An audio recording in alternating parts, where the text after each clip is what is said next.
अदा सा ज़रिया सा पई हले पिया तगू पियो त मुल्क जा हाल ॾिसी पियो केॾो न ज़मानो ख़राब थी वियो आहे। अदा मलूक तू छोकिरी छो नथो उथारी?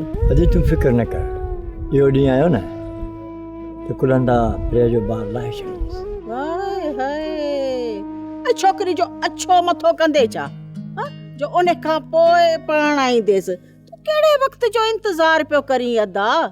हाणे छोकिरी मूंखे ॾे त बशू जे मुंहं ते मोड़ ॿधां। तोखे कंहिं चयो त प्रिय जो संग तोखे ॾींदुसि?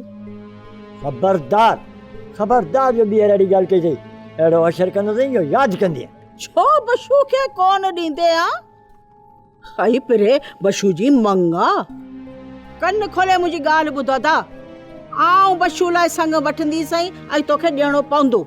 ॾिस मुरादी, घणो न ॻाल्हाए घणो न ॻाल्हाए, मां हिन मसइले ते तोसां ॻाल्हाइण ई नथो चाहियां। पर आऊं त हिन मसइले ते ॻाल्हाइण आई आहियां, ॻाल्हाईंदुसि छो न ॻाल्हाईंदुसि, वॾे वाक़े ॻाल्हाईंदी सही। पर फिर तोखे ॾियणी पवंदी। हाणे मर्ज़ी जो मालिक आहीं, खिली ॾी या ॻोढ़ा ॻाढ़े ॾी, पर फिर मुंहिंजे बशू जी मंग आहे। पहिरीं बशू खे माण्हू त कर, पोइ घोट कजांसि। सॼो ॾींहुं वटे थो रुलंदो फिरंदो, नशा कंदो। इहा ॻाल्हि आहे, इन जो मतिलबु त तूं संग कोन ॾींदे। मतिलबु वरी छा जो? सिधी ॻाल्हि आहे, संग कोन ॾींदो साईं त कोन ॾींदो साईं, बसि। ऐं मलूकड़ा तूं मूंखे जवाबु थो ॾियां? ठप जवाबु अथई। ॾिसां थी, मां बि ॾिसां थी तूं संग मूंखे कीअं नथो ॾी। वॾेरनि वटि दाही थी वञा, पोइ त ॾींदे न, खिलंदे ॾींदे। जंहिंखे वणे तंहिंखे वञी दाह ॾे। हाणे हल था, मुंहिंजो न मथो फिरियो, ओलो सोलो धक न हणी कढाए। हल छो छा लाइ तो मूंखे धक हणी? हा ॾिसजां हिन ॻाल्हि ते फ़ैसिला थींदा।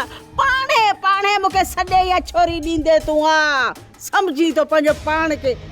ॾिसां वञा थी, इहो फ़ैसिला कंदो।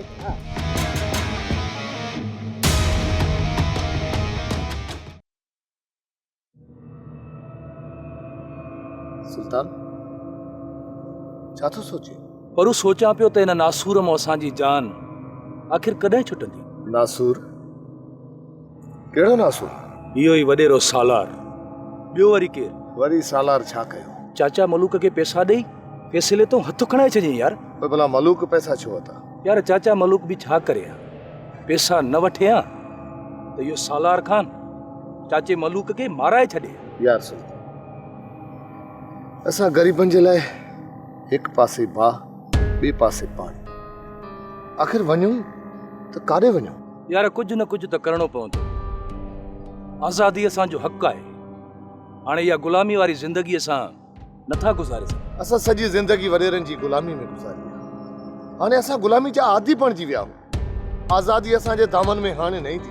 पर यार परू, मां हिन बदबूदार समाज में ज़िंदा रही कोन सघंदुसि। सुल्तान तूं छा कंदे? हिन समाज खे तूं छा कंदे? बग़ावत। मां ज़ुल्म जे ख़िलाफ़ मज़ामत कंदुसि, ग़रीबनि ऐं मज़लूमनि खे मेड़ मिंथ कंदुसि। सुल्तान इहो तुंहिंजो ख़्वाबु आहे, अलाह कंदो इहो ख़्वाबु तुंहिंजो पूरो ज़रूरु थींदो। पर यार इहो सोचे वठिजांइ, उन जे लाइ तोखे वॾियूं क़ुर्बानियूं ॾियणियूं पवंदियूं। मां त तोसां गॾु आहियां, पर यार सुल्तान हिकु ॻाल्हि चवां, असांजी बिरादरी कॾहिं बि हिकु मुठ में गॾु कोन थींदी। यार परू, कोशिश त करे था ॾिसूं। ठीकु आहे, हाणे तुंहिंजी मर्ज़ी आहे, अच त सोप सीरियल सिंध ॼाई तमाम एपिसोड्स ॾिसो हाणे HD क्वालिटीअ में। विज़िट करियो असांजो YouTube channel Sindh TV HD drama. Subscribe कयो असांजो official YouTube channel Sindh TV HD drama ऐं वधीक अपडेट लाइ बेल आइकन खे क्लिक करियो।